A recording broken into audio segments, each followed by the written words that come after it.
Good afternoon student. आज का हमारा नेक्स्ट टॉपिक है इन्वेस्टिगेशन इन प्रेगनेंसी कि ऐसी कौन सी इन्वेस्टिगेशन जो प्रेगनेंसी में यूज़ की जाती है। इसमें हम सभी टाइप की जो इन्वेस्टिगेशन है वो पढ़ेंगे, including blood test, serum test, plasma, invasive और नॉन इन्वेजिव भी टेक्निक्स। जितनी भी इन्वेस्टिगेशन ड्यूरिंग प्रेगनेंसी यूज़ होती है वो सभी हम देखेंगे। आज मैं स्पेसिफिक टॉपिक लेकर आई हूँ रिगार्डिंग टू यूएसजी। यूएसजी को हम थोड़ा इन डिटेल पढ़ेंगे, ठीक है। दूसरा, मैंने प्रीवियस लेक्चर में आपको डायग्नोसिस ऑफ प्रेगनेंसी करवाया था कि कौन कौन से डायग्नोसिस और कौन कौन से साइन होते हैं जो प्रेगनेंसी में हम देखते हैं, ठीक है। ये चीज मैंने आपको ट्राइमेस्टर वाइज करवाई है। तो चलिए चलते हैं टॉपिक की तरफ। ओके, जो भी इन्वेस्टिगेशन मेथड होते हैं हमारा,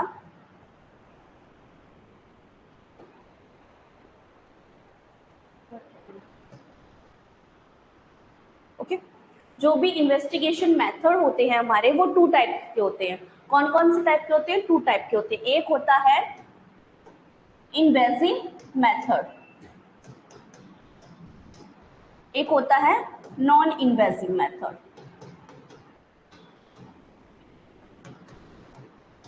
ठीक है। इन्वेजिव मेथड वो मेथड जिसमें हम कोई चीज मतलब वन टाइप ऑफ, जैसे हम स्किन को पंक्चर करते हैं या कोई इंस्ट्रूमेंट को हम स्किन को कट करते हैं या पंक्चर करते हैं, हम किसी इंस्ट्रूमेंट को बॉडी के अंदर इन्वर्ट करते हैं, एंटर करवाते हैं, उसको हम बोलते हैं इन्वेजिव मेथड। ओके, कि ऐसा मेथड जिसमें हम क्या करेंगे, पंक्चर करेंगे बॉडी को। अगर डेफिनेशन लिखना चाहोगे तो मैं लिखवा देती हूँ। Invasive method,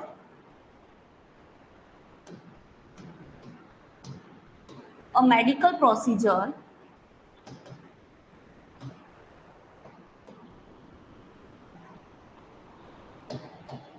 inserts or enter the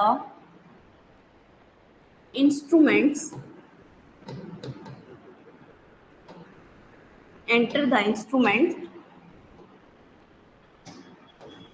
by cutting or puncturing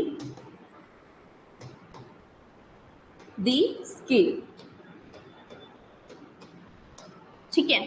तो ऐसे मेथड जिसको हम क्या करते हैं, स्किन पर या तो छोटा कट देते हैं या उसको पंक्चर करते हैं, जो भी इंस्ट्रूमेंट है इसकी बॉडी के अंदर हमारी कैविटीज होती है वहां पर इंसर्ट करते हैं और इन्वेस्टिगेशन करते हैं, उनको हम बोलते हैं इन्वेजिव मेथड। नेक्स्ट है non invasive method. Non invasive method simple ही होगा,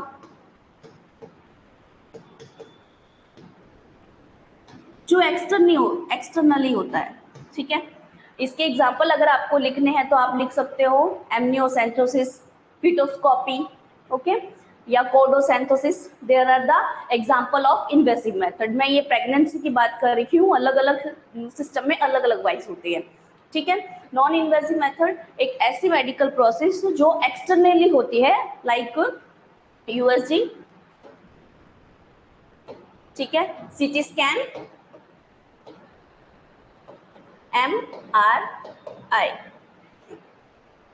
ओके, ये है हमारा नॉन इन्वेसिव मेथड। तो ऐसे कोई मेथड जिसमें हम क्या करते हैं कि बॉडी को ऊपर से ही एक्सटर्नली ही हम क्या करेंगे, इन्वेस्टिगेशन करेंगे, ठीक है। वो कौन कौन से होते हैं वो भी हम आगे देखेंगे, ठीक है। तो नॉन इन्वेसिव मेथड पहले हम देखेंगे, क्योंकि मैंने आपको जैसे बोला था कि पहले मैं आपको आज यूएसजी के बारे में थोड़ा इन डिटेल पढ़ाऊंगी, ठीक है। तो non invasive method, examination of the women uterus from outside the body. तो वुमेन की जो बॉडी है, जो यूट्रस है जिसका हम एग्जामिनेशन कर रहे हैं, वो क्या होगा, एक्सटर्नल, हम आउटसाइड द बॉडी से करेंगे। हम किसी भी चीज को या स्किन को पंक्चर नहीं करेंगे, ठीक है। Listening the fetal heart sound, वो भी आपको पता है कि वो भी हम एक्सटर्नली करते हैं, डॉपलर से करते हैं या फिटोस्कोप से करते हैं, फिटोस्कोप, पीनटस्कोप या स्टेथोस्कोप, जो भी आप कह सकते हो। और एक्सटर्नल फीटर मॉनिटरिंग, क्या मॉनिटर करोगे आप, बेबी के पोजीशन मॉनिटर करोगे, ठीक है, किस साइज में है, जो लैपिड मैन्यूअल हम यूज करते हैं पाल्पेशन करके it is also in non invasive method. ठीक है, इसमें क्या क्या आता है? तो ultrasound, cardio tocography, non NST जिसको हम बोलते हैं, contract stress test and amniotic fluid index. Okay, ये 4 ऐसी इन्वेस्टिगेशन है जो नॉन इन्वेसिव है, जिसमें हम ना कोई पंक्चर करते हैं, ना कोई कट लगाते हैं, सीधा क्या करते हैं? इन्वेस्टिगेशन करते हैं और फिटल की वेलबींग को हम चेक करते हैं। ओके, और ये है इन्वेसिव मेथड। क्रियोनिक विलाइस सैंपल, उसमें क्या होगा? जो प्लेजेंटा की हमारी विलाइस थी वहां से हम क्या करेंगे? सैंपल कलेक्ट करेंगे।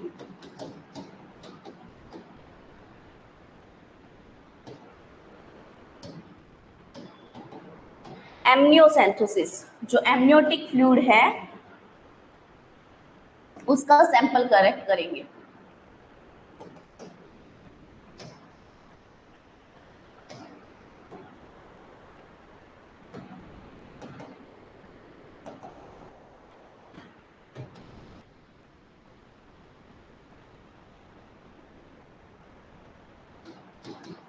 ठीक है, fetoscopy, visualisation of the fetus, MSAFPB, ये MSAFPB होता है मैटरनल सीरम अल्फा प्रोटीन, या सिर्फ AFPB होता है अल्फा फीटो प्रोटीन। ओके, इसमें क्या होता है कि सेम एज एमनियोसेंथोसिस होता है कि अंदर से एमनियोटिक फ्लूइड कलेक्ट करते हैं, उसमें जो प्रोटीन की मात्रा है, फिटोप्रोटीन का लेवल है, वो आइडेंटिफाई करते हैं, जिससे हम स्पाइना बाइफिडा या कुछ और कंजेनाइटल डिफॉर्मिटीज होती है वो चेक करते हैं, वो मैं आपको इन डिटेल में पढ़ाऊंगी।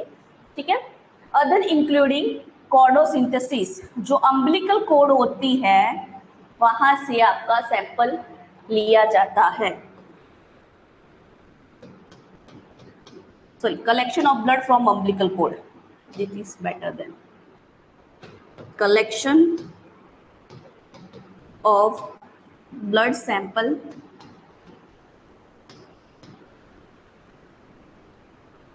from umbilical cord. ओके, ये थे नॉन इन्वेसिव मेथड, जिसमें क्या था कि ए मेडिकल प्रोसीजर इन विच क्या होता है कि वेल इन्वर्टेड किया जाता है इंस्ट्रूमेंट को बाय पंक्चरिंग और कटिंग द स्किन। नेक्स्ट है एमनियोस्कोपी। ठीक है, जैसे फिटोस्कोपी है सेम एज एमनियोस्कोपी होगी, वो मैं हम आगे देखेंगे। ठीक है, तो हम अपना आज का जो स्पेसिफिक टॉपिक है जो मैं लेकर आई हूँ आप लोगों के लिए, वो है यूएसजी। ठीक है, यूएसजी मोस्टली सबको पता है कि क्या होता है। ठीक है, ए इमेजिंग टेस्ट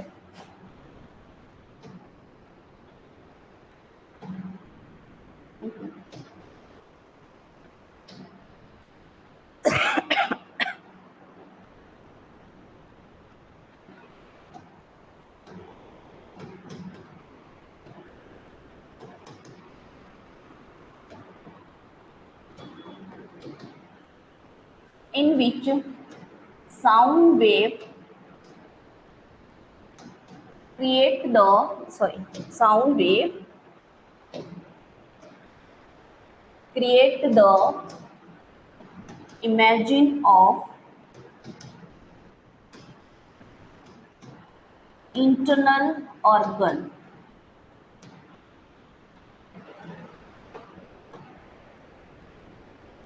ठीक है, अल्ट्रासाउंड क्या होता है? एक साउंड वेव स्ट्रक्चर होता है जो इलेक्ट्रॉनिक साउंड होते हैं। ठीक है, वो क्या करते हैं? हमारी बॉडी के जो इंटरनल ऑर्गन है उनकी इमेज को क्लैरिफाई करते हैं, जिससे हम क्या करते हैं कि आइडेंटिफाई कर सकते हैं कि बॉडी ऑर्गन्स है, ठीक है, या बॉडी टिश्यूज है, उनमें क्या क्या अबनॉर्मलिटी है। ठीक है, अल्ट्रासाउंड मेथड ये कितना टाइप का होता है? ये किसी को पता है? ठीक है, सुना होगा आप लोगों ने, TVS,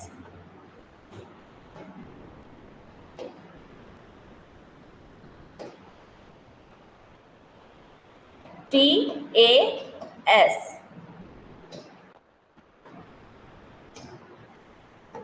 ट्रांस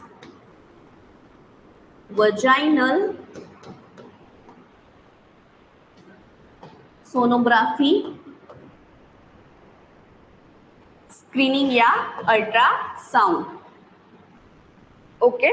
और TAS ट्रांस एब्डोमिनल सोनोग्राफी या और स्क्रीनिंग। ओके, कुछ भी आप लिख सकते हो, ठीक है। आपको लोग को याद होगा डायग्नोसिस ऑफ प्रेगनेंसी में मैंने एक चीज बताई थी कि जब हम 4 to 6 वीक पर 4 to 6 वीक पर क्या करवाते हैं, ठीक है, TVS करवाते हैं, जो ट्रांस वजाइनल सोनोग्राफी, अगर वो करवाते हैं तो हमें क्या आइडेंटिफाई देखने को मिलेगा, जस्टेशनल सेक।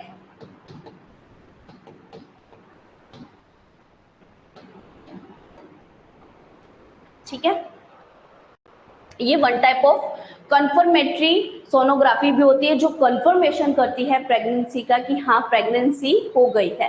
नेक्स्ट जो ये है TS है, ठीक है, ट्रांस एब्डोमिनल अल्ट्रासाउंड, ये मोस्टली हम कब करते हैं, सेकेंड ट्राइमेस्टर में,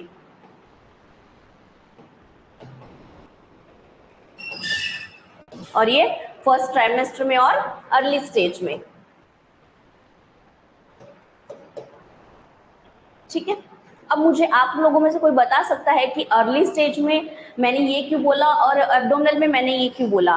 ठीक है, तो मैंने आपको एक चीज बताई थी कि जो ड्यूरिंग फर्स्ट ट्राइमेस्टर होता है, जो आपका यूट्रस है वो क्या होता है, पेल्विक ऑर्गन ही रहता है। ओके, बट जैसे ही जो यूट्रस है वो सेकेंड ट्राइमेस्टर में आता है, वो क्या हो जाता है, एब्डोमिनल ऑर्गन में या एब्डोमिनल कैविटी में वो आ जाता है। तो बेस्ट विजुअलाइजेशन कब इसका अच्छा होगा, जो एब्डोमिनल हम सोनोग्राफी करेंगे उसका बेस्ट विजुअलाइजेशन कब आपको देखने को मिलेगा, सेकेंड ट्राइमेस्टर ऑफ वीक में आप बेस्ट विजुअलाइजेशन कर सकते हो। ठीक है, जबकि अर्लीस्ट स्टेज में जो अर्ली प्रेगनेंसी है वहां पर अगर 4 to 6 में अगर ट्रांस वजाइनल सोनोग्राफी आप करवाओ तो वजाइनल के थ्रू जो एग्जामिनेशन है वो आप क्लियरली, जो इमेज है बेबी की वो आप फिटर्स की वो आप क्लियरली देख पाओगे। ठीक है, इसको हम साथ साथ क्या करेंगे, कंफर्मेशन ऑफ प्रेगनेंसी।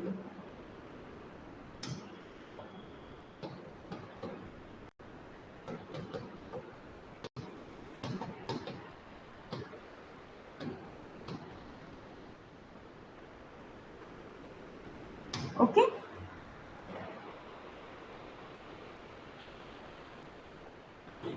नेक्स्ट है, इतना आई होप आपको समझ में आ गया होगा। फर्स्ट आप लोगों ने देखा कि यूएसजी क्या होता है, तो एक imagine test in sound wave that create the image to of the internal organ. एक ऐसा साउंड वेव इमेज है, इलेक्ट्रिक साउंड होता है उसमें, जो क्या करेगा, इमेजिंग एक फोटो जैसा स्ट्रक्चर आपकी बॉडी ऑर्गन्स का, इंटरनल बॉडी ऑर्गन्स होंगे उनका वो क्रिएट करेगा, जिसको हम क्या कहते हैं, यूएसजी कहते हैं। यूएसजी कितने मेथड्स होते हैं, तो एक टीवीएस होता है और एक TS होता है, ट्रांस वजाइनल सोनोग्राफी और स्क्रीनिंग या अल्ट्रासाउंड, या ट्रांस एब्डोमिनल सोनोग्राफी स्क्रीनिंग और अल्ट्रासाउंड। ओके, जो मैंने बोला कि जो ट्रांस वजाइनल सोनोग्राफी है हम 4 to 6 वीक में या अर्ली स्टेज ऑफ प्रेगनेंसी में करते हैं, जबकि trans abdominal sonography of screening है वो मोस्टली सेकेंड ट्राइमेस्टर में यूज की जाती है। ठीक है, दिस वन, ये देखो, हाँ, अगर इमेज बेस्ड क्वेश्चन आए तो आप इजीली कर सकते हो। ये देखो, दिस इज सोनोग्राफी, ये कौन सी होगी, ये एब्डोमिनल के ऊपर से हो रही है तो इसको हम क्या बोलेंगे, ट्रांसवर्जाइनल,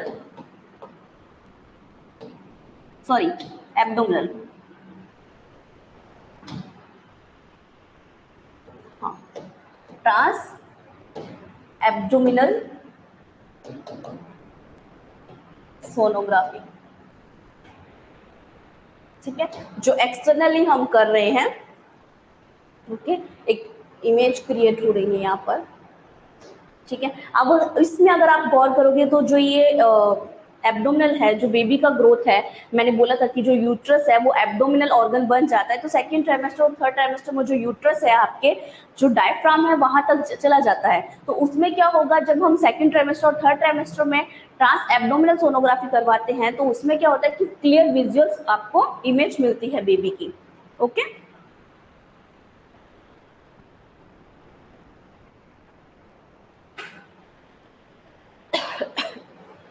ठीक है। और ये है ट्रांसवर्जाइनल सोनोग्राफी। इसमें क्या होगा, अब इसमें आपको ये सोचने मत लग जाना कि इन्होंने तो इंसर्ट किया है, बट इन्होंने स्किन के ऊपर कोई भी पंक्चर या कोई भी कट नहीं दिया है। ठीक है, इन्होंने स्किन के ऊपर कोई भी पंक्चर या कट नहीं दिया है। मैंने बेसिक में पहले भी आपको बोला था कि अगर हम स्किन के ऊपर कोई पंक्चर या कट कर कर उसको एब्डोमिनल से हम एंटर करते तो हम उसको कह सकते हैं कि इन्वेसिव मेथड।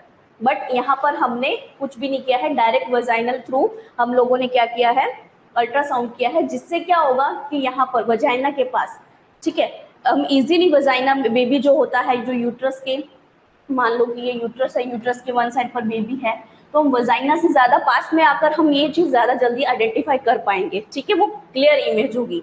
इसलिए मैंने बोला कि अर्लियर स्टेज में अगर बेस्ट सोनोग्राफी है तो वो होती है ट्रांसवर्जाइनल सोनोग्राफी। ओके, दोनों की इमेज आपने देखी। अगर इमेज बेस्ड क्वेश्चन आए तो don't be confuse. This is trans abdominal sonography and this is trans vaginal sonography. हाँ, ये एब्डोमिनल सोनोग्राफी भी है। यहाँ पे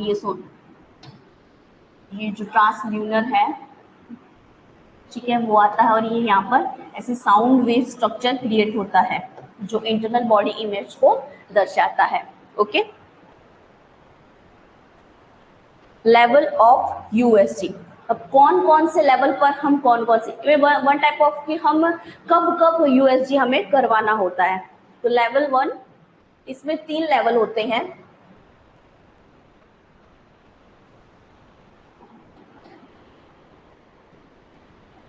ठीक है,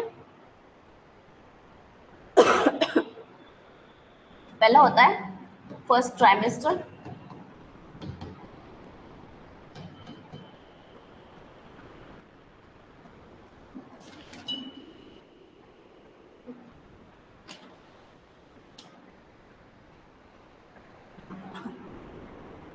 सेकेंड ट्राइमेस्टर,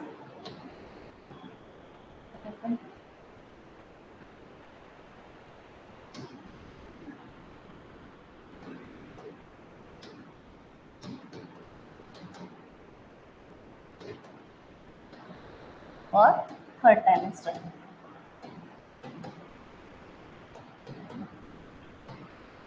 ठीक है,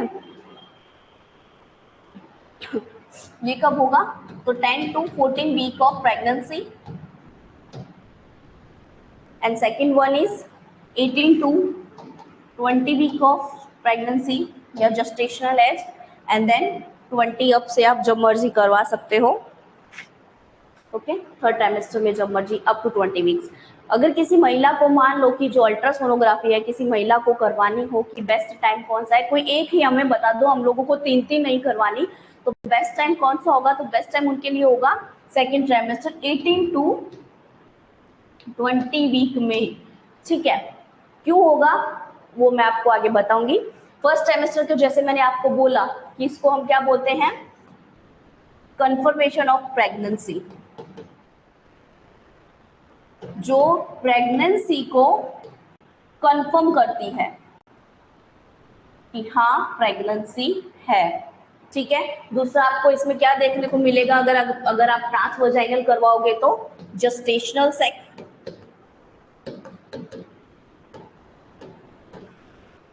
और यॉक सेक।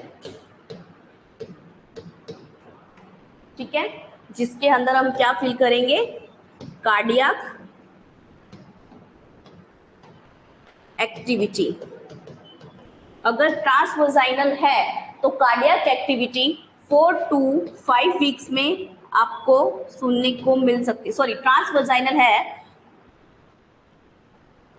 तो 4 to 5 जस्टेशन वीक में आपको क्या होगा, जो कार्डियक एक्टिविटी वो आपको सुनाई देगी।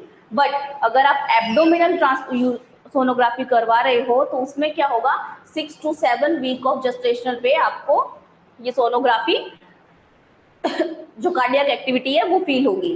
ठीक है, सेकंड है आपका सेकंड ट्राइमेस्टर, जिसको हम क्या बोलते हैं, टारगेट स्केल।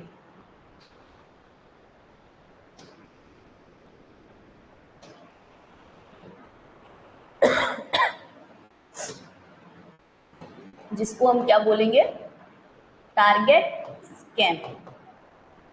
यहां से भी एक क्वेश्चन होता है टीफा, जिसको हम टीफा स्कैन भी बोलते हैं। अगर किसी बच्चे ने ध्यान से पढ़ा होगा तो बुक में ये चीज दी हुई है आपको। Just 2 minute. टीफा स्कैन,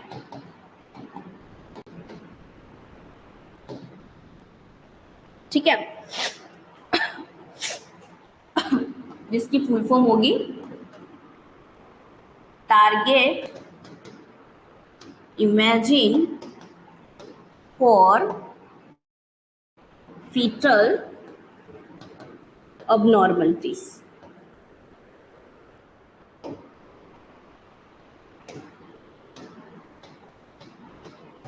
या abnormalities, anomalies, ओके।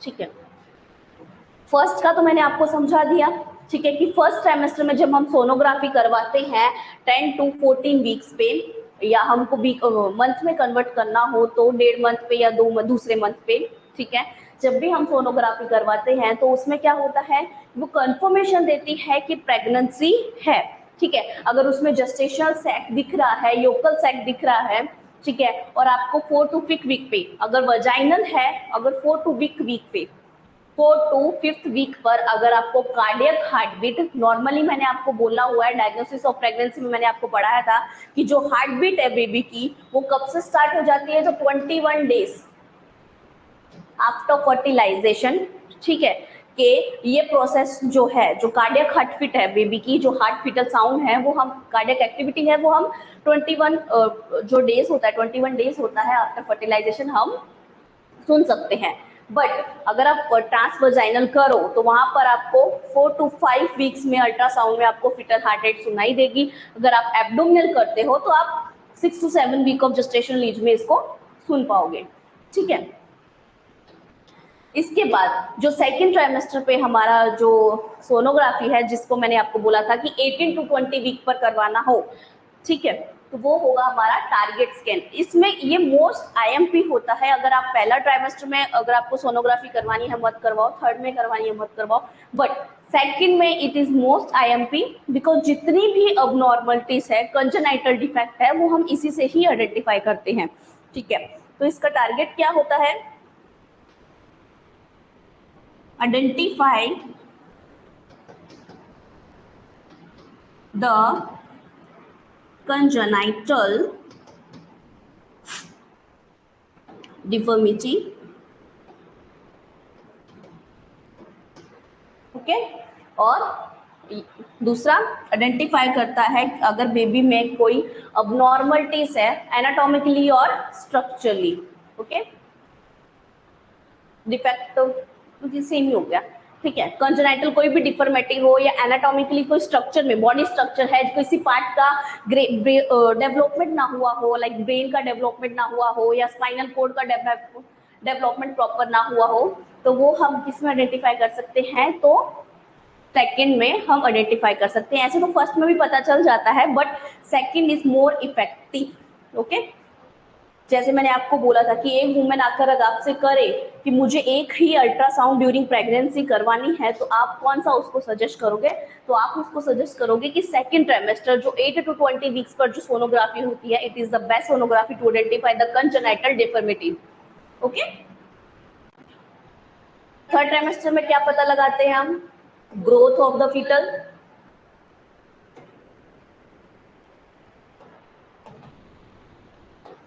प्रेजेंटेशन और पोजीशन ऑफ द बेबी,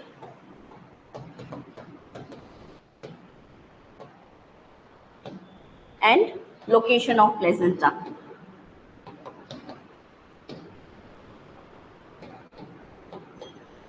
ठीक है। There are 3 level of the USG,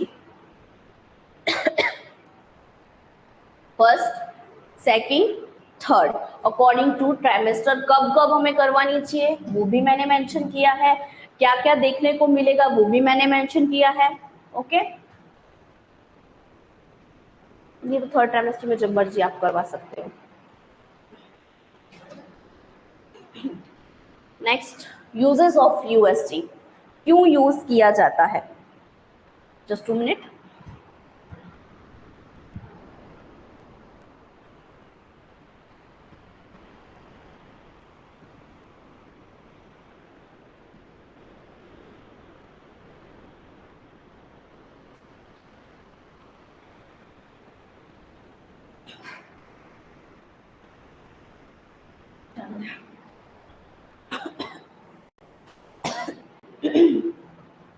okay, uses, पहले तो कंफर्मेशन ऑफ प्रेगनेंसी। ठीक है, तो ये हम तीनों चीजें पढ़ते हैं।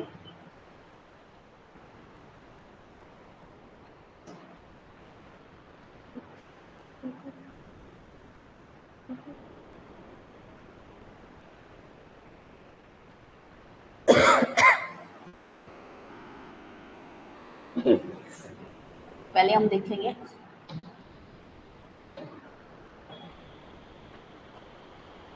कि ये कैसे कंफर्मेशन करता है। ठीक है, टीवीएस में और टीएस में, जेस्टेशनल sac,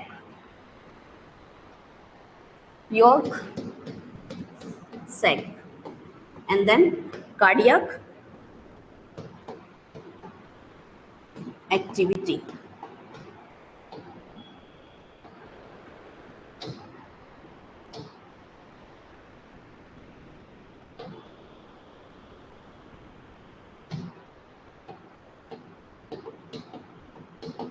कार्डियक एक्टिविटी।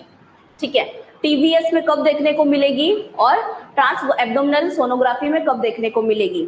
तो जो जेस्टेशनल सैक है, अगर आप ट्रांस वजाइनल सोनोग्राफी से देखोगे तो 4 वीक्स ऑफ जेस्टेशनल या 4 वीक ऑफ प्रेगनेंसी में आपको जो ये जेस्टेशनल सैक है वो इजीली आइडेंटिफाई हो जाएगा, जबकि एब्डोमिनल में आपको 5th वीक पर आपको ये 5th week of gestational as पे आपको ट्रांस एब्डोमिनल में जेस्टेशनल सैक होगा वो आइडेंटिफाई होगा। ठीक है, योकल सैक 5th वीक में, ट्रांस वजाइनल में और एब्डोमिनल में 6 वीक में।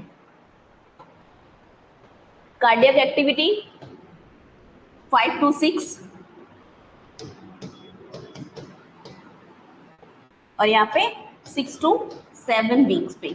अगर मान लो कि किसी महिला की, ठीक है, जो वर्ड कहाँ गया, 5 to 6 वीक की प्रेगनेंसी पर कभी कभार होता है कि अगर हम एब्डोमिनल सोनोग्राफी करवाते हैं, अगर बेबी की heart beat cardiac heart beat activity है हमें फील नहीं होती है, तो डॉक्टर वापस उनको 1 वीक के बाद वापस प्रिस्क्राइब करते हैं। ठीक है, अगर मान लो एक चीज क्वेश्चन, ठीक है, कि जो हम लोगों ने ट्रांस वजाइनल या एब्डोमिनल साउंड जो भी है ट्रांस एब्डोमिनल सोनोग्राफी है, वहां पर हम लोगों को जेस्टेशनल वीक तो हमको देखने को मिल रहा है, जो जेस्टेशनल सैक है वो तो हमें देखने को मिल रहा है। ठीक है, बट जो कार्डियक एक्टिविटी है वो हमें सुनने को नहीं मिल रही।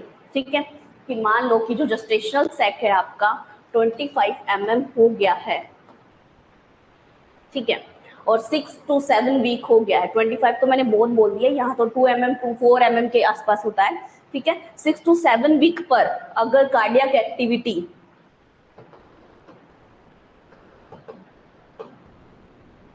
अगर कार्डियक एक्टिविटी 6 to 7 वीक पर सुनाई नहीं दे रही है, तो हम उसको मदर को क्या करेंगे, हम सजेशन करते हैं या डॉक्टर सजेशन करते हैं कि बेबी को जो आपका मिसकैरेज हो गया है या आपको अबॉर्शन करवा लेना चाहिए, क्योंकि जो फीटल की ग्रोथ है वो रिटार्डिएशन हो जाती है। ओके, जो फीटल की ग्रोथ है वो अंदर रिटार्डिएशन हो जाती है और खाली एमनियोटिक फ्लूइड है वो इंक्रीज होता जाता है। ठीक है, तो जिसको हम क्या बोलेंगे, ब्लाइटेड ओवम, जिसको हम क्या बोलते हैं, ब्लाइटेड ओवम।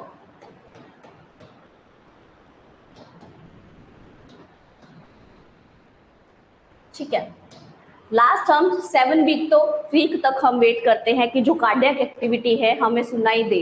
अगर जेस्टेशनल सेक आपको आइडेंटिफाई हो रहा है, ट्रांस एब्डोमिनल सोनोग्राफी में आपको जो जेस्टेशनल सेक है वो आइडेंटिफाई हो रहा है, बट कार्डियक एक्टिविटी है, जो फीटल हार्ट रेट है वो अगर मिसी है, तो we are suggested to mother to abort the baby या abort the fetus because of, इसको हम ब्लाइंड ओवम कहते हैं। ठीक है, इसमें क्या होता है कि मान लो ये ओवम है, ये जेस्टेशनल सैक है, सॉरी ये जो भी है जेस्टेशनल सैक है, इसके अंदर एक योकल सैक होता है। ठीक है, इसके अंदर जो बेबी है वो अंदर ग्रोथ करता है, जिसकी हार्ट बीट हमें 21 डेज या last 6 to 7 week of gestational पर सुनाई देती है ड्यूरिंग एब्डोमिनल सोनोग्राफी या डॉपलर साउंड। ठीक है, अगर ब्लाइंड ओवन में क्या होता है,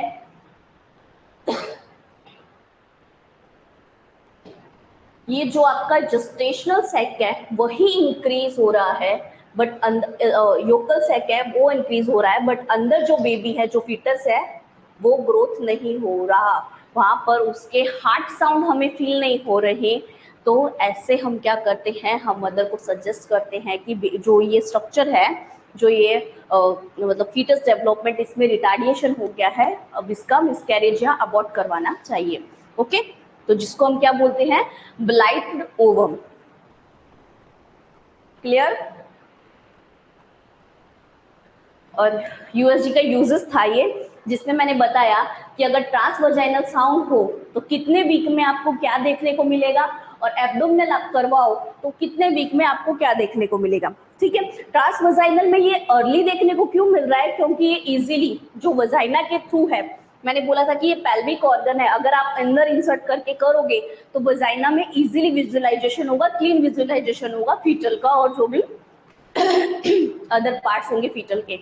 जब अब सेकेंड ट्राइमेस्टर का मैंने बोला था कि trans abdominal sonography is the best better for the second trimester. क्यों? क्योंकि उस दौरान जो आपका यूट्रस है वो एब्डोमिनल कैविटी में आ जाता है, जिससे क्या होगा कि जो भी आपके साउंड है, स्ट्रक्चर है, वो आप इजीली आइडेंटिफाई कर सकोगे।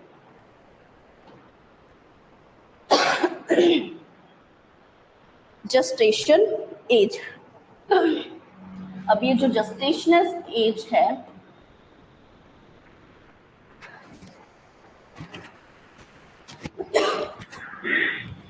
सॉरी, ये ट्राइमेस्टर के अकॉर्डिंग अलग अलग होती है और डॉक्टर्स इजीली आइडेंटिफाई कर सकते हैं। जो भी यूएसजी में हम कैसे आइडेंटिफाई करते हैं वो मैं आपको बताऊंगी। ठीक है, first trimester,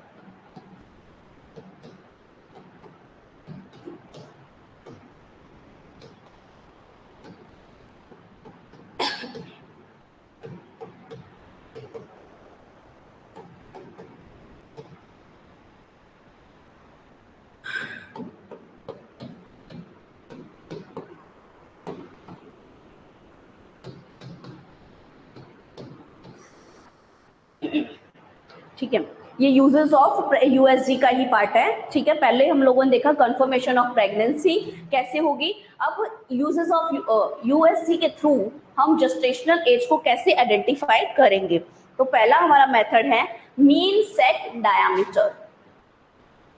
mean sac diameter and मैंने आपको प्रीवियस लेक्चर में भी बताया था क्राउन लंप लेंथ। ठीक है, ये नीचे वाला रफ ही कर लेती हूँ एक बार। Okay, crown lamp length, mean sac diameter में क्या होगा कि जो भी, मान लो कि ये यूट्रस है, जो भी सेक है, आप लोगों ने यूएसजी अगर घर में किसी की होगी तो उठाकर देखना कि डॉक्टर्स क्या करते हैं। यूएसजी में क्या होता है कि एक एरो का निशान होता है यहां से यहां तक। ठीक है, I will change the colour. हाँ,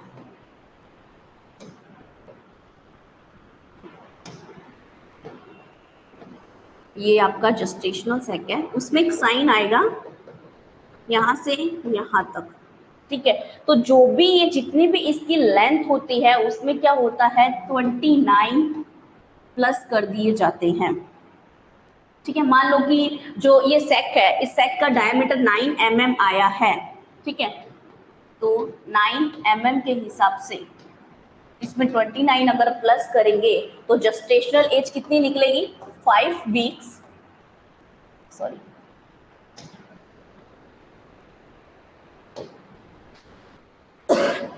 9 में 30 प्लस करेंगे, सॉरी यहाँ, ठीक है, तो टोटल हुआ 39, ठीक है, 39 डेज, और वीक के हिसाब से मैं इसको देखने जाऊं तो 5 वीक्स एंड 4 डेज, ये होती है आपकी जस्टेशनल एज। जितनी भी जस्टेशनल सेक है उसकी लेंथ आएगी, ठीक है, जितनी भी जस्टेशनल एज है आपका सेक होगा उसकी लेंथ आएगी, उसमें 30 प्लस करेंगे, ठीक है, तो जितना भी प्लस करके होगा वो आपकी डेज में आएगी और वीक्स में आप कन्वर्ट कर ही सकते हो, ठीक है। अब होगा क्राउन लैंप लेंथ, वो कहाँ से कितनी होती है? तो मैंने आपको पिछली बार भी बताया कि जो वर्टेक्स पार्ट होता है वहां से हम स्टार्ट करते हैं, उसको सैक्रम तक तक ये होता है। तो जो बेबी का साउंड अल्ट्रासाउंड होगा, मान लो कि उसमें बेबी है, ठीक है, तो जो कि हेड पार्ट से लेकर जो उसका सैक्रम पोर्शन है वहां तक की लेंथ क्या होगी, ठीक है, वो आइडेंटिफाई करने में हेल्प करेगी जस्टेशनल एज के। इसका चार्ट मैंने आपको प्रीवियस जो लेक्चर है वहां पर मैंने आपको समझाया है, क्राउन लब लेंथ और क्राउन हील लेंथ भी मैंने वहां पर आपको अच्छी तरह से समझाई है। ओके, तो मैं यहाँ इतना इन डिटेल में उसको नहीं ले जाऊंगी, बिकॉज मैंने पीडीएफ में भी आपको ये प्रोवाइड किया है चार्ट को। ओके, अब बात आई सेकेंड ट्राइमेस्टर की। सेकेंड और थर्ड ट्राइमेस्टर मैं साथ साथ ही मेंशन कर देती हूँ।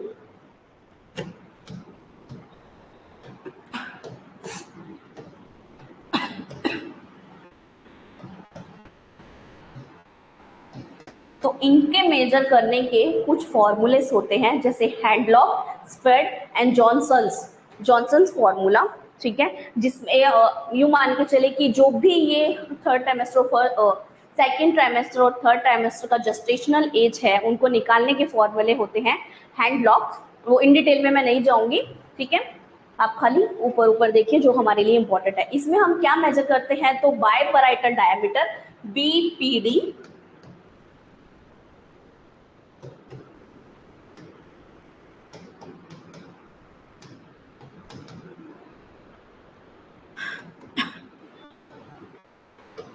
HC हेड सर्कम्फ्रेंस,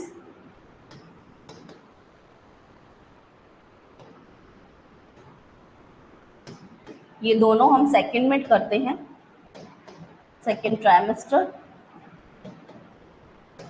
ठीक है। बायपैराइटल डायमीटर मतलब ये जो बेबी का हेड है उसका जो यहाँ से यहाँ, मतलब यहाँ से यहाँ तक का जो डायमीटर होगा उससे जस्टेशनल एज आइडेंटिफाई की जाएगी, ठीक है। हेड सर्कमफेरेंस तो पता होगा ना कि यहाँ से यहाँ तक का, इसके द्वारा जो रेडियोलॉजिस्ट है, वो जो डॉक्टर्स है वो आइडेंटिफाई करते हैं जस्टेशनल एज को। ओके, और थर्ड ट्राइमेस्टर में कौन सी यूज होती है?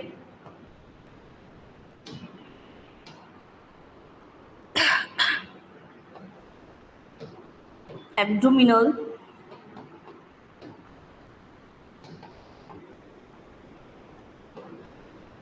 सर्कमफ्रेंस, ठीक है,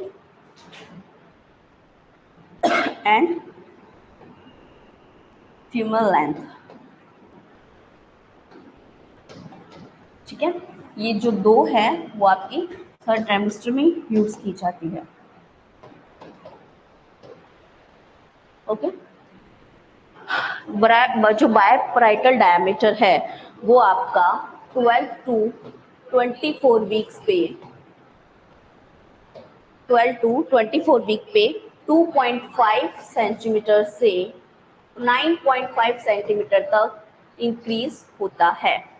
ओके, और जो आपका फ्यूमरल बोन है, जो फ्यूमर लेंथ है, जो पैर की लेंथ है, ठीक है, पैर का बोन होता है फ्यूमर लेंथ, ठीक है, मान लो कि ये बेबी है तो बेबी की जो फ्यूमर बोन होगी, ठीक है, उसको उससे ये लोग जो डॉक्टर्स हैं वो जस्टेशनल एज को आइडेंटिफाई करते हैं। ओके,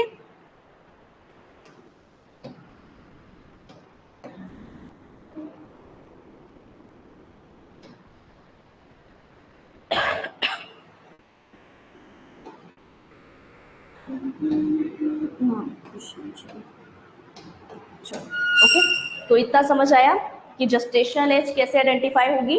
तो फर्स्ट ट्राइमेस्टर में जो मीन सेक डायमीटर या जेस्टेशनल सेक डायमीटर को है, हम क्या करेंगे, उसकी लेंथ आइडेंटिफाई करके उसमें 30 ऐड करेंगे, जो भी ऐड करके हमारा जो कैलकुलेशन आएगा, ठीक है। अब मान के चलो कि यहाँ 9 mm मैंने आपको बोला था कि जो जेस्टेशनल सेक का साइज है वो 9 mm है।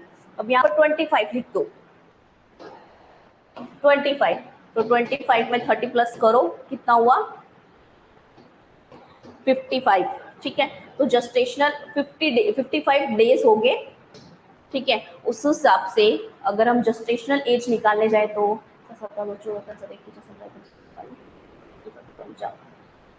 ओके, तो 7 वीक और 6 डेज की आपकी जेस्टेशनल एज होगी, ठीक है। इसी तरह से डॉक्टर जो जेस्टेशनल एज है वो आइडेंटिफाई करते हैं फर्स्ट ट्राइमेस्टर में। फर्स्ट ट्राइमेस्टर मतलब कहाँ से कहाँ तक, तो 1 वीक से लेकर आपका 12 वीक्स तक, ओके। उसके बाद क्रोन लब लेंथ मैंने आपको समझाई। सेकेंड ट्राइमेस्टर में जो बायोप्राइटल डायमीटर है, जो यहाँ से यहाँ का बेबी के हेड में अगर बायोप्राइटल डायमीटर है, वहां से ये लोग आइडेंटिफाई करते हैं, ठीक है। और ये कितना इंक्रीज होता है, तो 12 to 24 वीक्स में 2.5 से 9.5 सेंटीमीटर तक इंक्रीज होता है। दूसरा हेड सर्कमफ्रेंस से ये आइडेंटिफाई करते हैं कि बेबी का जो ग्रोथ एंड डेवलपमेंट है वो प्रॉपर है या नहीं। हेड सर्कमफ्रेंस से ही हम एक चीज और आइडेंटिफाई करते हैं जिसका नाम है स्पाइना बाइफिडा, ठीक है। वो मैं आपको आगे समझाऊंगी, मेरे पास इमेजेस हैं, ठीक है। और थर्ड ट्राइमेस्टर में हम क्या आइडेंटिफाई, जो एब्डोमिनल सर्कमफ्रेंस है, जो एब्डोमिनल गर्ड्स है, ठीक है, जिसमें प्रॉपर उससे हम आइडेंटिफाई करेंगे कि जो बेबी की ग्रोथ एंड डेवलपमेंट है या जेस्टेशनल एज है अकॉर्डिंग टू ये जो सभी फैक्टर्स हैं, ये किस पर निर्धारित है, तो हैंडलॉक फॉर्मूला पे, ठीक है। ये हैंडलॉक फॉर्मूला बहुत डिटेल हो जाएगा बिकॉज अपने नर्सिंग में ये चीज नहीं आती, बस याद रखने के लिए मैंने आपको बोला है कि ये जो फैक्टर्स है वो डिपेंड करते हैं हमारे जेस्टेशनल एज फैक्टर्स पे, ओके। नेक्स्ट है साइन ऑफ यूएसजी, ठीक है। नॉर्मल्स, तो अब साइन मतलब अब मैंने जैसे आपको बोला था कि जो सेकेंड ट्राइमेस्टर है वो आइडेंटिफाई करता है कंजेनाइटल डिफॉर्मिटी के लिए। तो कौन कौन सी कंजेनाइटल डिफॉर्मिटी है वो हम आज देखते हैं, ठीक है। और ये जो डायमीटर मैंने आपको बोला था, ये जो येलो कलर में है OFD, occipitofrontal diameter, BPD, biparietal diameter, HC, head circumference. आप ये सर्कमफ्रेंस देख रहे होंगे एकदम राउंड है, ओवल शेप में है, ठीक है। कोई डिफॉर्मिटी आपको नजर नहीं आ रही, इसको हम नॉर्मल भी कहते हैं, इसको हम नॉर्मल कंसिडर भी कहते हैं, ठीक है। अब ये एक चीज आपको दिख रही है, इसमें जो है, ठीक है, इसमें आपको ऐसा स्ट्रक्चर दिखाई दे रहा होगा, ओके।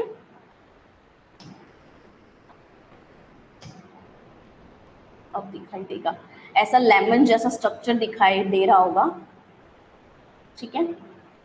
इसको हम बोलेंगे फ्रंटल बॉसिंग, फ्रंटल बॉसिंग,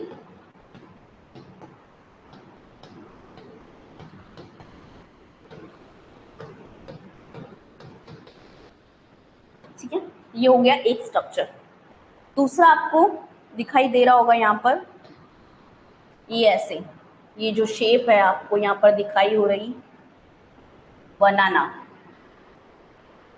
ठीक है। ये स्ट्रक्चर आपको दिखाई दे रहा होगा, उसको हम बोलेंगे फ्लैटिंग ऑफ सेरेबेलम,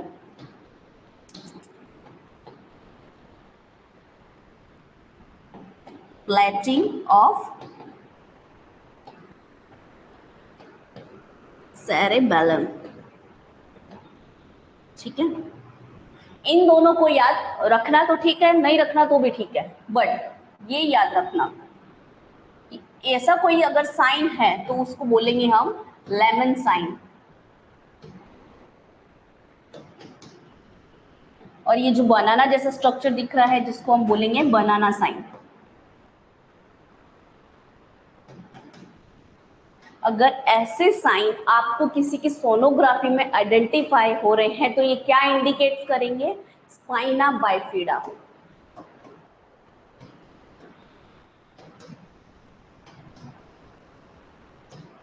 ओके। अगर आपसे पूछ लिया जाए, क्वेश्चन आ जाए कि which lemon sign indicate the which disease condition, तो आप क्या लिखोगे, या विच कंजेनाइटल डिफॉर्मिटी, तो that is spina bifida. Okay. जहां आपको ये लेमन जैसा स्ट्रक्चर दिख रहा है उसको हम बोलेंगे फ्रंटल बॉसी, और ये जो स्ट्रक्चर बनाना जैसा स्ट्रक्चर आपको देखने को मिलेगा उसको हम बोलेंगे flattening of cerebellum. Okay. And this one is normal structure of the fetal head, round or oval shape।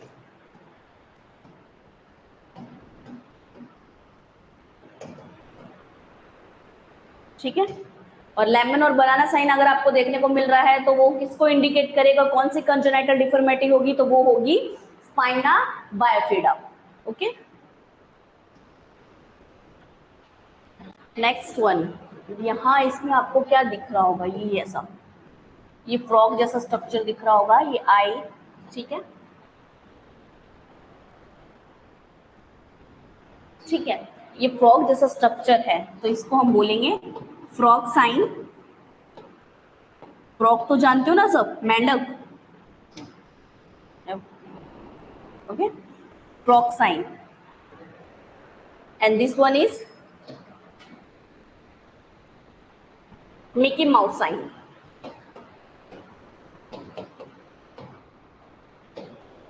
Mickey Mouse sign. अगर ऐसा कोई साइन किसी की सोनोग्राफी में देखने को मिल रहा है तो वो क्या बताएगा, एनेंसेफेलस।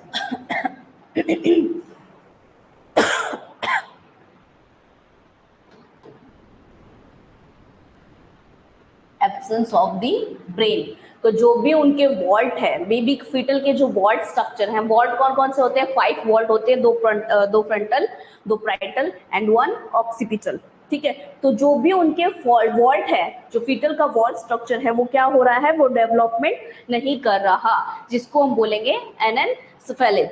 Okay. Absence of the brain. अगर ऐसा स्ट्रक्चर किसी में देखने को मिल रहा है तो उस बेबी में क्या डिफॉर्मिटी है, एनेंसेफेलिस, एब्सेंस ऑफ द ब्रेन। ऐसे जो बेबीज होते हैं वो मैक्सिमम 4 to 7 डेज तक लाइफ सर्वाइव करते हैं, उसके बाद चांसेस होते हैं इनके डेथ हो जाने की। ओके। तो इसको हम बोलते हैं फ्रॉग साइन और Mickey Mouse sign. Next one is lambda sign. ये आपको स्ट्रक्चर दिख रहा होगा। ठीक है। इसमें आपको क्या दिख रहा है कि जो जस्टेशनल सैक है वो 2 पार्ट में डिवाइड है। ठीक है। जिसको हम बोलते हैं लैम्बडा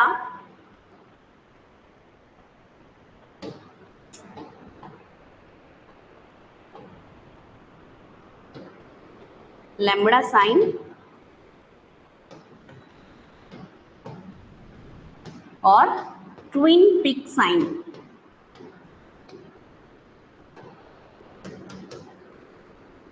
ऐसा अगर कोई साइन है तो वो क्या इंडिकेट करेंगे, ट्विंस प्रेगनेंसी।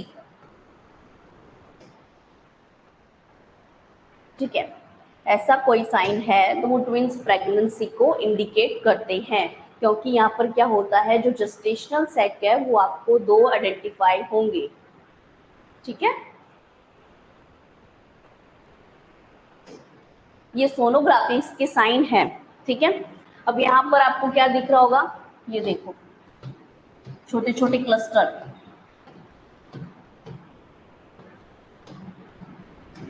ठीक है। इसको हम क्या बोलेंगे, snow storm sign. Snow storm sign. ऐसा साइन हो तो क्या देखने को मिलता है, हाइडेटिंग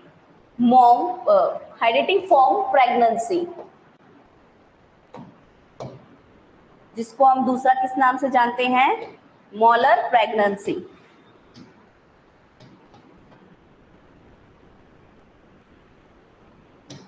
ओके। मॉलर प्रेगनेंसी।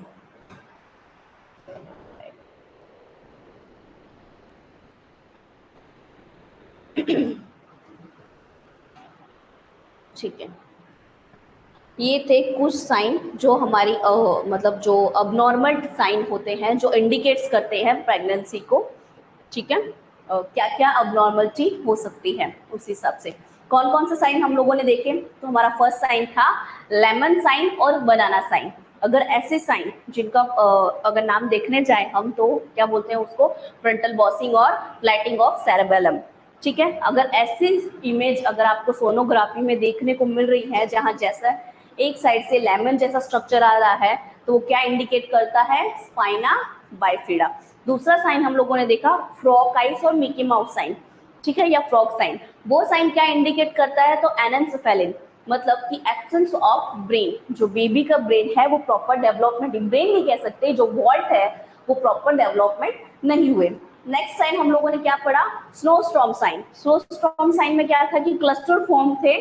ठीक है, प्रेगनेंसी इंडिकेट हुई है बट जो बेबी है वो अंदर ग्रोथ नहीं कर रहा, उसकी जगह जो क्लस्टर है, छोटे छोटे सिस्ट जैसे स्ट्रक्चर आ गए, क्लस्टर फॉर्म हुआ है जिसको हम स्नोस्टॉर्म बोलते हैं। वो क्या इंडिकेट कर देगा, हाइडेटी फॉर्म और साइन। ठीक है,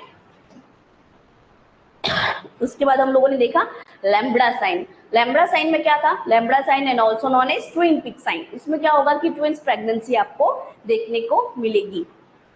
ये कुछ साइन थे यूएसजी के जिससे आप भी आइडेंटिफाई कर सकते हो कि अगर ऐसे साइन देखने को मिल रहे हैं तो क्या अबनॉर्मलिटी हो सकती है। अगर आपने गौर से देखा होगा तो यूएससी में जो डॉक्टर है, किसी मदर को तो एलएमपी भी पता नहीं होता कि एलएमपी उनकी कब है, लास्ट मेंस्ट्रुअल पीरियड्स उनको कब आए थे। तो जो डॉक्टर जो होते हैं उनकी जस्टेशनल ईडीडी निकालने के लिए जो सोनोग्राफी है, आपने देखा होगा कि ऐसा रिपोर्ट होता है तो वहां पर एक साइड ऐसा लिखा होता है बीपीडी, ओएफडी, एचसी, एसी। ठीक है, तो ये जो मैंने अभी फॉर्मूलेस बताए थे आपको, एमसी, जस्टेशनल एज, ठीक है, crown CRL, crown lump length. Okay, तो वो सब जो भी अब आपको पता लग गया होगा कि क्या क्या चीज होती है जो आइडेंटिफाई हम कर सकते हैं। ठीक है, इसके अलावा यूएसजी के और यूजेस क्या होते हैं, जैसे मैंने आपको बोला कि confirmation of pregnancy, early pregnancy 5th week पर आप करवा सकते हो। ठीक है, एक्टोपिक प्रेगनेंसी इंडिकेट हो जाती है। ठीक है, everyone know what is ectopic pregnancy, कि जो फीटल है वो जो फर्टिलाइजेशन ओवम है उसका क्या होना, यूट्रस से की कैविटी को छोड़कर आउटसाइड द यूट्रस कहीं पर भी इम्प्लांटेशन हो जाना is also known as ectopic pregnancy। Mostly effective side कौन सी होती है, तो एनक्यूला पार्ट। किसका पार्ट होता है, फेलोपियन ट्यूब का। ओके, हेरिडिटी मोल प्रेगनेंसी जिसको मोलर प्रेगनेंसी भी कहते हैं, उसमें क्या होता है, जो सिस्ट जैसे स्ट्रक्चर है वो आपको देखने को मिलेंगे, जैसे हमने प्रीवियस यूएसजी में मैंने आपको दिखाया। ठीक है, इसमें फीटल जैसा कुछ होता ही नहीं है। Gestational and fetal maturity, fetal कितना मैच्योर हुआ, कितनी जस्टेशनल एज है, वो हम इजीली आइडेंटिफाई कर सकते हैं। मल्टीपल प्रेगनेंसी, जो ट्विन पिक प्रेगनेंसी थी। Localize operation placenta, localization of placenta, placenta कहाँ पर आया है, फीटल एनोमलीज वो भी मैंने आपको दिखाई। फीटल डेथ, यस ऑब्वियसली अगर फीटल कोई मूवमेंट नहीं कर रहा है, अंदर फीटल हार्ट साउंड आपको फील नहीं हो रहे हैं, तो वो क्या इंडिकेट करेगा, fetal death. Estimate weight, fetal weight. Okay, fetal weight एक और होता है कि मान के चलो जो बीपीडी है और एसी है, ठीक है, बीपीडी आपका 9 है, एसी आपका 25 है, तो एस्टिमेट वेट जो होता है, ये चार्ट होता है, वो अकॉर्डिंग टू अपने चार्ट्स के अकॉर्डिंग जो रेडियोलॉजिस्ट है वो रेक्टिफाई करते हैं। तो बेबी का वेट हम अप्रोक्सीमेटली कह सकते हैं कि एक्सट्रीम मतलब लगभग एवरेजली 2.2 kg 2.5 किलोग्राम होगा। Okay, fetal lie and presentation, fetal किस पोजीशन में है, लाई है, लॉन्जिट्यूडल है, ट्रांसफर है, ऑब्लिक है, वो भी हम इजीली आइडेंटिफाई कर सकेंगे। इंटर ग्रोथ रिटार्डिएशन, जैसे कि मैंने आपको जेस्टेशनल सेट का मैंने आपको बताया था कि 7 वीक हो जाता है, उसके बाद अगर heart rate 7 week is last, 8-9 तक हम वेट कर सकते हैं कि कार्डियक एक्टिविटी में भी सुनाई दे जाए। अगर 8 वीक 7 वीक पे अगर प्रेगनेंसी में आपको या आपने एब्डोमिनल कराया है या ट्रांसवर्जाइनल साउंड करवाया है, अगर आपको कार्डियक एक्टिविटी फील नहीं हो रही है फिटल की, तो suggest the mother to abort the fetus. Okay, growth retardation है, पॉलीहाइड्रोएमनियंस है, ओलिगोहाइड्रोएमनियंस है, प्लेजेंटा ग्रेडिंग, ये किस में देखने को मिलेगी? तो अब्रप्शियो प्लेजेंटा और प्लेजेंटा प्रीविया में, एपीएच में, वो हम आगे पढ़ेंगे। ठीक है, बायोफिजिकल प्रोफाइल बीबीपी, वो भी हम आगे पढ़ेंगे। लोकलाइजेशन ऑफ इंट्रायूट्राइन कॉन्ट्रासेप्टिव, ये इतना तो ये प्रेगनेंसी में था, ये पोस्ट प्रेगनेंसी है, मतलब आप पोस्टपार्टम पीरियड में अगर आपने इंट्रायूट्राइन हम कॉन्ट्रासेप्टिव डिवाइस हम लोग इंसर्ट करवाया है तो हम उसका आइडेंटिफाई कर सकते हैं वो कैसे है। ओके, तो ये था हमारा आज का सेशन। ठीक है, नेक्स्ट लेक्चर में हम जितने भी इन्वेस्टिगेशन है वो कंप्लीट करेंगे। ओके, बाकी तब तक के लिए थैंक यू, बाय बाय।